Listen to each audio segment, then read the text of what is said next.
all in. At Amaya Skies, get ready to fly. Just log on to www.amayaland.com for more details. At ngayon, sabay-sabay natin salubungin sa outside world, ex-housemate, Aina! Aina, welcome back. Pumunta tayo sa entablado ngayon.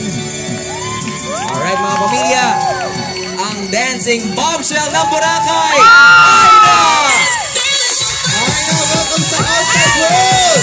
At ngayon kasama mo si Dave, ang pinsan niya.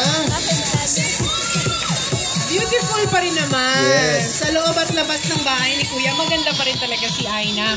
Siyempre sa iyong pamamaalam sa mga housemates, ano yung pinakamahalagang aral na natutunan mo sa loob ng bahay ni Kuya?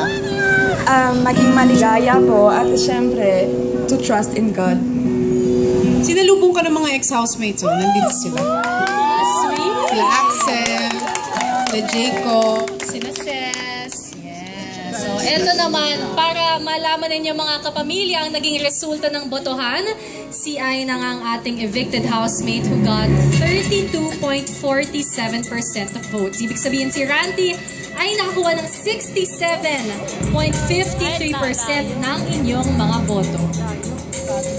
At syempre, habang emotional pa si Aina, natapos po ang isang linggo ng matitinding hamon para sa mga housemates. Pero pagdaan naman po ng mga susunod na araw, mas titindi pa ang mga challenges na inihanda ni Kuya para sa kanila. Yes, napakatindi po. Magsisimula na nga ang Pinoy Big Brother All Out. Sino-sino na nga ba ang lalabas at anong pagdadaanan ng housemate sa task na ito?